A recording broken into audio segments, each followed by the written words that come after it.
talk about falls prevention. And so a little bit about me. My name is Mary Akuamoah-Boateng. I have my master's in health administration, but I don't work out. How would I put it?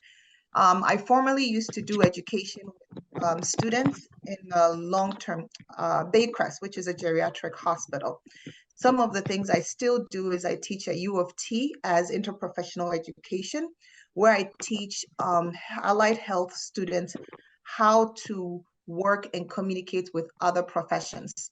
But in my full-time job, I work as a research, I'm the senior agreement specialist. So I do a lot of legal work for the research center for Baycrest. Over the past 10 years, I've been involved in geriatrics. So I have my certification in geriatrics, and some of the programs that we've done at Baycrest is creating falls prevention. But this one is really something I put together for our Ghanaian community because a lot of falls happened.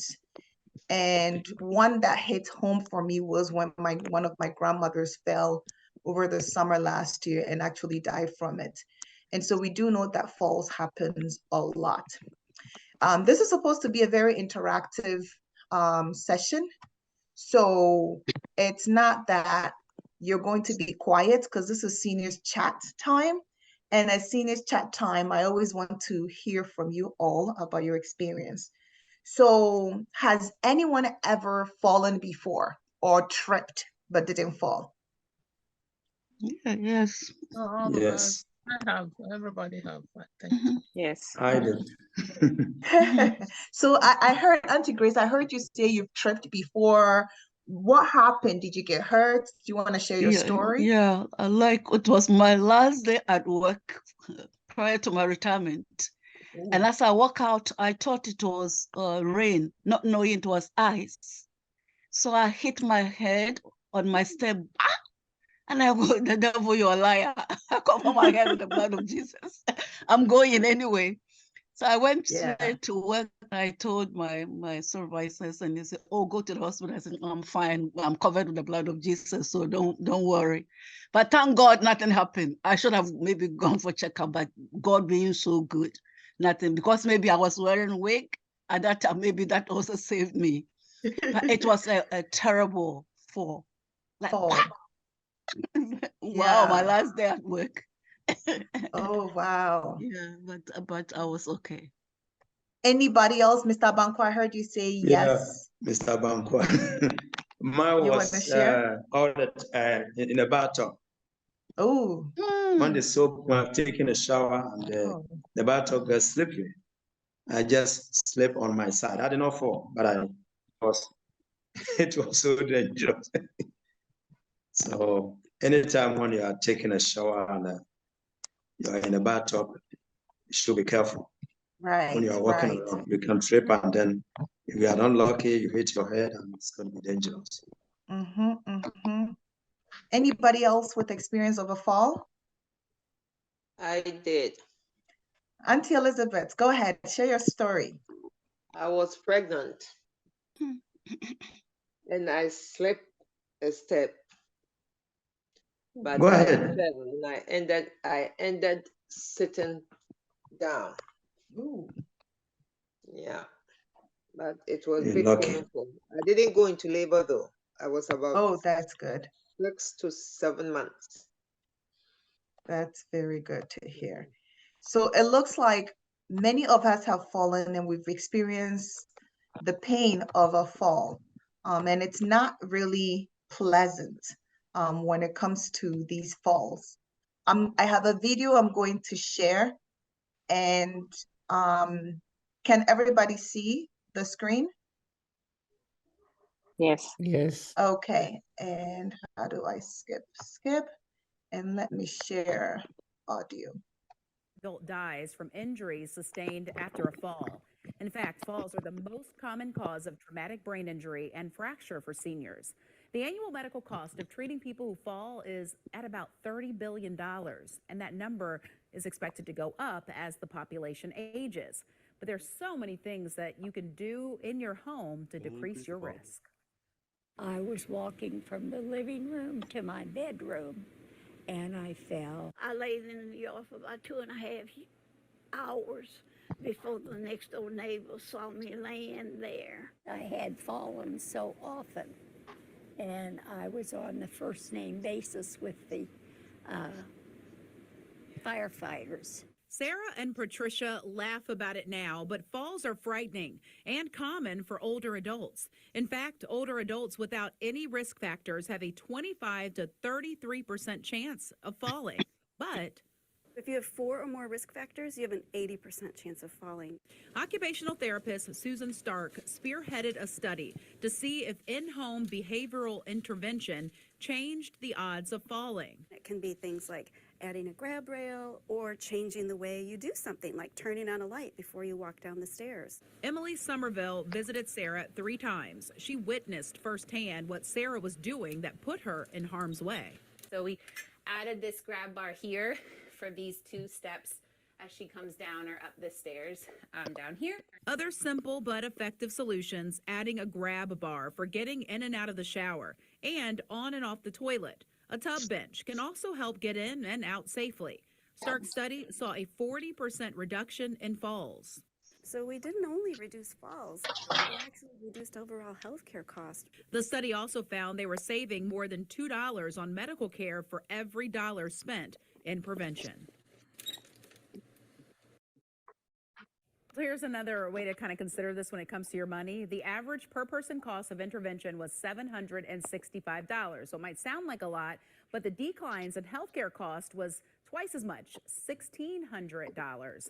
Now, while there is evidence to support the cost benefit of home modifications in the United Kingdom, Australia, and Germany, this study is actually the first to demonstrate the effectiveness of a community-based approach here in the United States. Okay, so the video we shared definitely just informed us that falls is a common thing, and yes. Gabriel, I have made you host so that you can make me co-host,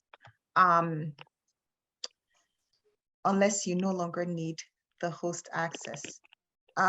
So as we know, the video also shared to us that seniors are falling frequently, but I'm not sure if you guys are aware that every 30 minutes, a senior falls here in Ontario.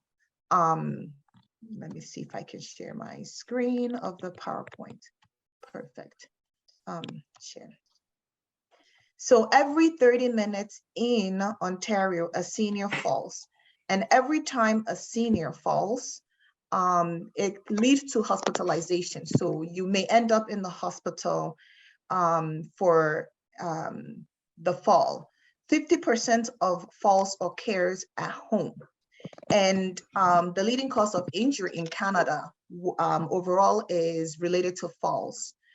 It's not that people intend to fall, because it just happens, and it can happen anywhere.